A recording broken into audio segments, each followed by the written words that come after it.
My name is Claire, and I've always loved art. That's why, when I found an old painting at a flea market, I couldn't resist. It was a hauntingly beautiful piece.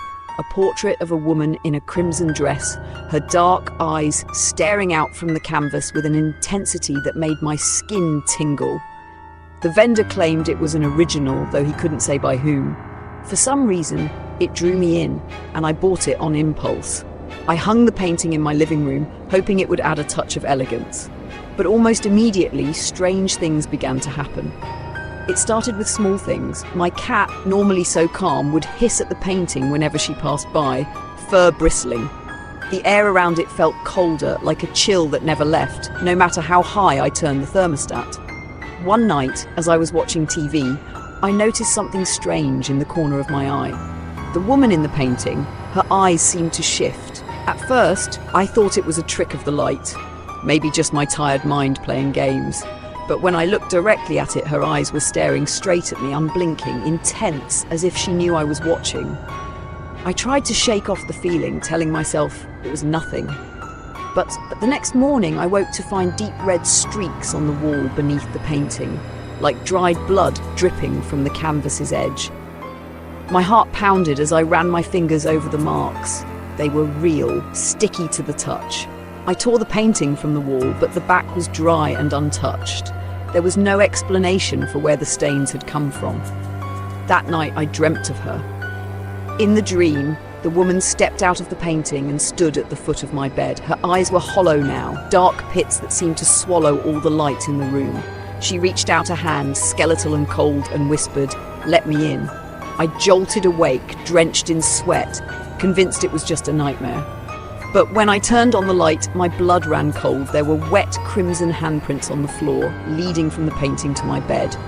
I tried to throw it away the next day, but somehow, no matter how far I took it, I would find it back on my wall the next morning, perfectly hung. It was as if the painting had a mind of its own, an insidious will that kept it bound to me. The final straw came when I had a friend over for dinner. She stopped mid-conversation, staring at the painting, her face turning pale. "Claire, is that woman behind you supposed to be part of the painting?" she asked, her voice trembling. I turned to look, but the woman's figure was no longer confined to the canvas. Her crimson dress seemed to flow beyond the edges, her hand reaching out, almost as if she was stepping out of the painting itself. Her eyes were locked on me, that same pleading whisper echoing in my ears. "Let me in."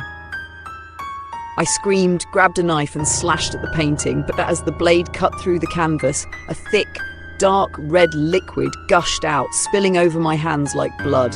And then she was free.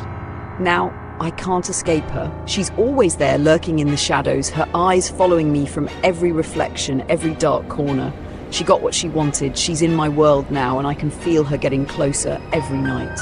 I wish I'd never bought that painting, but now it's too late. Jack had always been peculiar, but it was something most people didn't notice. To the outside world, he was just a quiet guy, keeping to himself, living alone in a small, dingy apartment at the end of a forgotten street. But those who knew him well, or at least tried to, were aware of his strange habit. Jack liked to collect things, not stamps or coins or anything you might expect. No, Jack collected nails, fingernails to be precise. I remember the first time I noticed. We were at work and he'd dropped a small, worn leather pouch on his desk. It had spilled open, revealing dozens of yellowed, cracked nails, some old, some disturbingly fresh. I tried to laugh it off as some bizarre prank, but Jack's expression didn't change. He simply gathered them up with a slow, careful precision and slid the pouch back into his pocket, giving me a sidelong glance. "You'd be surprised what people leave behind," he muttered with a crooked smile before turning away. After that, I started to notice more. The way he would subtly eye people's hands as if evaluating them. The strange, satisfied look he'd get whenever he found a stray nail clipping on the office floor. But it wasn't until I went to his apartment that I truly understood how deep his obsession went. Jack had invited me over one night. I'm still not sure why I said yes, maybe out of morbid curiosity. His apartment was dark and cold, the air thick with the smell of damp. The walls were bare except for a single wooden shelf lined with dozens of glass jars, and inside each one, carefully sorted, were fingernails. Long ones, short ones, some yellowed with age, others still pink as if freshly clipped. "What the hell is this, Jack?" I asked, my voice shaking as I took a step back. Jack just smiled, a crooked grin that didn't reach his eyes. "They're pieces of people," he said softly. "Little fragments of lives they never realized they were leaving behind. I keep them to remember." That should have been enough for me to leave and never look back, but then Jack showed me his latest prize. He opened a drawer and pulled out a small, clear baggie. Inside was a nail that wasn't just freshly clipped, it was still attached to a small, bloodied piece of flesh. I gagged, backing away. "Jesus, Jack, what is wrong with you?" His eyes lit up, almost like a child showing off a new toy. "You don't understand," he whispered, leaning in close. "They're not just nails. They're pieces of souls. I think if you gather enough, you can call them back." I bolted for the door, heart racing, but Jack was faster. He grabbed my arm, his grip like a vice. "You can't leave yet," he hissed. "I don't have yours." I don't remember how I got away. The next thing I knew, I was sprinting down the street, breathless and terrified. I never went back to the office after that night, and no one heard from Jack again. A few weeks later, though, a package arrived at my door. No return address, just a small, worn leather pouch. My hands trembled as I opened it, revealing a single nail, yellowed, cracked, and unmistakably mine. Now, at night, I hear a faint scratching at my door, a whisper on the wind. "Just one more, and I'll bring them back." My name is Chris, and this story is about the night a simple prank turned into something dark and unforgettable. It started as a game between my friends and me. Sneak up to a random house, ring the doorbell, then run like hell before anyone saw us. We called it Ding Dong Ditch, and on most nights, it was just harmless fun. But that night, we chose the wrong house. The house was old, hidden in the shadow of tall, leafless trees that loomed over it like a horde of dark sentries. It looked abandoned. Peeling paint, boarded up windows, and a front porch that seemed to sag under the weight of age and neglect. For a house like that, we figured nobody would answer, so it was the perfect target. "Bet you won't," dared Matt, nudging me with a wicked grin. I shrugged, feigning indifference. "Watch me." I tiptoed up the cracked, creaking steps, my heart thundering in my chest, and pressed the doorbell. The ding echoed through the hollow walls, but then I heard something unexpected. Footsteps. Slow, deliberate, like someone waking from a long, restless slumber. Without waiting another second, I bolted, my feet pounding against the gravel path as I sprinted to the safety of the trees where my friends were waiting, stifling laughter. But as we laughed, a chill ran through me, and I glanced back at the house. The front door was wide open. I whispered, "Did you see that?" "See what?" said Mike, wiping tears from his eyes. "The door, it's open." I pointed, but none of them seemed concerned. "Whatever, man. Let's go to the next one," Matt said, already turning to leave. But I couldn't move. I felt like the house was watching me, staring right through me. Then the door creaked as a figure stepped into view, shadowed and hunched, barely visible in the dim light of the porch. I strained my eyes, trying to make out who or what it was. The figure raised a hand and beckoned. "Chris," it whispered, soft as dead leaves in the wind. I stumbled backward, tripping over roots as I tried to run. My friends laughed, thinking I was overacting, but their laughter died down as they saw the figure too. It hadn't moved. It just stood there, a hollow shell, with eyes that glowed faintly in the dark, watching, waiting. "Come back," it called, louder this time, a twisted grin spreading across its face. "You started the game, didn't you?" Without another word, we all broke into a full sprint, That leaving that house, that figure, and the whispers far behind. Or so we thought. For days after, the knocks began. At night, when I was alone, I'd hear it. 3 sharp raps on my bedroom door, on the front door, on the walls. Each time, I'd open it to find nothing. My friends said they heard it too, always at night. Then Mike went missing, followed by Matt. It's been 2 weeks now. I'm the last one. Every night, the knocking grows louder, closer. And tonight, there's a note pinned to my door. It's your turn. My name is Danny, and I still can't shake the memory of that night in the van that almost became my grave. It was a quiet, foggy evening, and I was walking home after staying late at my friend's house. The streets were empty, shrouded in that eerie silence that only happens at night. That's when I noticed it. A white van parked across the street, its headlights dim but on, almost like it was watching me. I tried to brush it off as paranoia, but as I walked past, the van's engine started. I quickened my pace, feeling my heart pounding in my chest. The van matched my speed, creeping along the road at the same pace I was walking. I turned a corner, hoping it would keep going, but it followed, keeping a steady distance. My skin crawled. I could hear the faint hum of its engine behind me, almost like a heartbeat, steady and relentless. Then it pulled up beside me, and the passenger window slowly rolled down. I didn't want to look, but curiosity got the better of me. I stole a glance and saw a pale face staring back, expressionless, with eyes that were empty, black voids.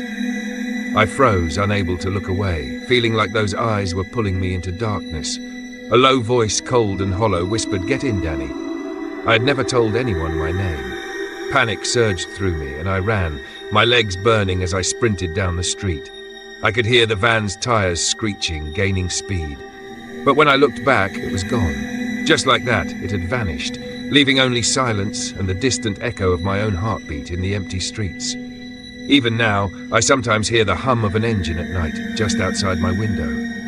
And every time I wonder if it's the van, waiting for me to finally get in. My name is Sarah, and last summer, my friends and I decided to take a road trip to see the desert under a full moon. It was supposed to be thrilling, a spontaneous adventure to break up the ordinary. But somewhere along that lonely road, we stumbled into something we weren't meant to find. It was close to midnight when we saw the first sign. We were on a desolate highway, endless desert stretching into darkness on either side, when an old, weathered sign loomed in our headlights. "Don't stop!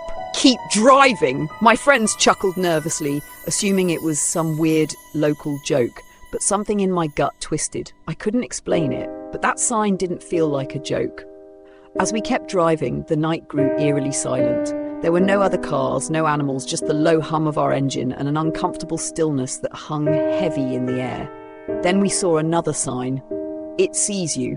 This time, nobody laughed. Emily, who was driving, tightened her grip on the wheel, her knuckles pale in the dim dashboard light.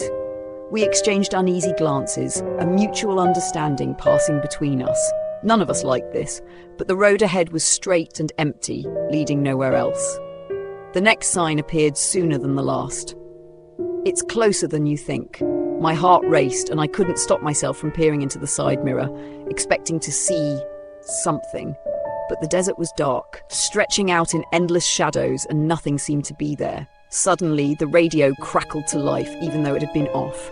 A faint, garbled voice murmured, barely audible over static, "Sarah! Sarah!" I froze, my name sending icy fear down my spine. No one was supposed to know we were here. My friends stared at me, eyes wide and scared, wondering if they'd heard the same thing. And then the headlights hit something in the road ahead. A figure, pale and still, standing in the middle of the highway, face obscured by shadow. Emily slammed on the brakes and we skidded to a halt just feet away. The figure didn't move. It just stood there, blocking our path, its head tilting slightly, as though watching us. Every instinct in my body screamed to turn around, but before I could say anything, the figure took a step forward. Then another, slow and deliberate. I couldn't look away, my heart racing as it got closer. And then I realized it wasn't human. Its eyes gleamed in the headlights, hollow and dark, a void pulling me in. I heard a whisper, faint and cold, drifting into my mind. "Sarah? You were warned." Emily threw the car in reverse and we sped backward, tires screeching. The figure faded into the darkness, but the signs didn't stop. They appeared every mile after that. "You can't escape. It's coming for you." Until the words blurred into a frantic warning we couldn't escape. By sunrise, we finally found our way out of the desert, but I still feel its presence, that figure waiting in the shadows, biding its time. And every so often, late at night, I still hear my name whispered in static. My name is Jess, and I used to scoff at ghost stories until I met the spirit of a soldier who saved my life. It was late, around midnight, when I found myself on a deserted country road, lost in thick fog and shadows. My GPS had died, leaving me helpless on a route that seemed to twist endlessly. I was about to turn back when my headlights caught something ahead.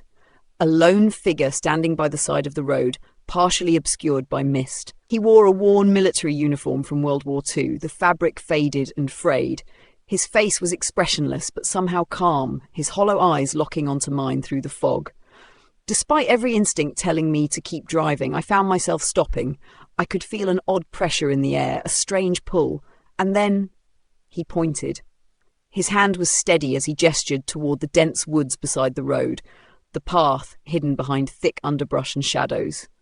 My stomach churned, but his expression was firm and resolute, almost pleading, as if he knew something I didn't. I didn't want to trust him. I didn't even want to look at him, but a strange calm settled over me. I took a deep breath and turned down the path he'd pointed to, every nerve in my body alert. Moments later, I heard a deafening crash from the road I'd just left, the sound of metal screeching and glass shattering. I looked back and saw the twisted wreckage of a large truck that had barreled through the fog and skidded over the patch of road I'd been moments from crossing. The driver had never seen it coming. My pulse thundered as I realized what had just happened. That spirit had saved my life. I turned back to look for him, my heart pounding with gratitude and fear. But he was gone, just as silently as he'd appeared, as if he'd been nothing more than a trick of the light. I thought that would be the end of it, but strange things kept happening after that night. Whenever I drove through that area, I'd spot him again, sometimes standing at the edge of the road, other times a reflection in my rearview mirror. But he wasn't alone. There was always someone with him. Another driver, a lost hiker, people who looked as dazed and frightened as I'd been. He'd gesture to them just as he'd done for me, guiding them away from some unseen danger. The local legends started to make sense after that. I began hearing stories about a soldier from World War II who'd gone missing on these very roads, lost in the fog and separated from his regiment. He'd spent his last hours wandering in the mist, trying to find a safe route for his fellow soldiers. Some say his spirit never left, still fulfilling his duty, still saving others who lose their way in the darkness. Once on another foggy night, I thought I'd try to speak to him. I stopped my car, looked at him through my window and whispered, "Thank you." He didn't move, didn't react, but for a split second I thought I saw a hint of a smile. Then he disappeared into the mist, leaving only the ghostly quiet and the sense that somehow he would always be there, a silent guardian, watching over those who wandered too close to the edge.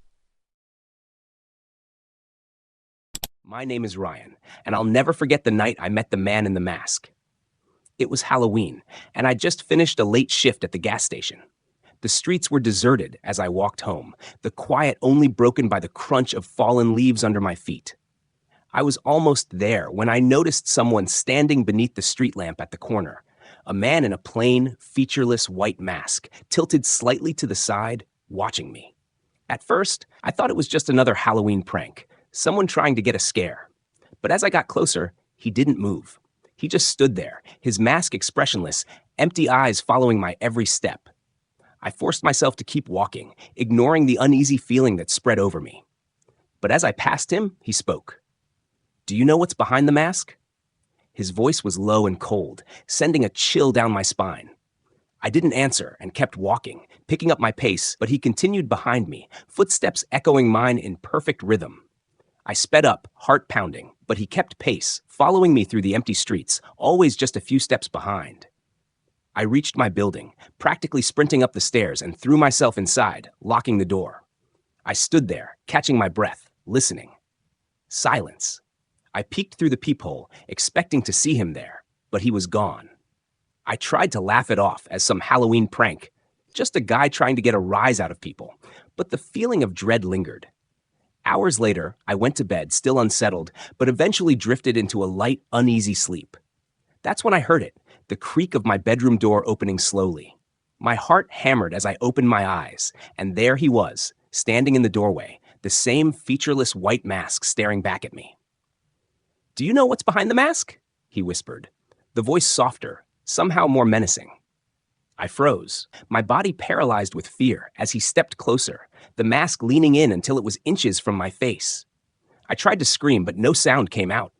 And then, slowly, he lifted the mask just enough for me to catch a glimpse of the horror beneath: hollow eyes, stretched skin, a wide, unnaturally twisted grin. The room spun, and everything went dark. When I woke up, it was morning, sunlight streaming through my window. The room was empty, the door closed. I told myself it was just a nightmare. But every night since then, at exactly 3 a.m., I hear footsteps outside my door and that same chilling whisper: "Do you know what's behind the mask?" I haven't slept properly in days, terrified to open that door, terrified of the moment when he might finally come inside.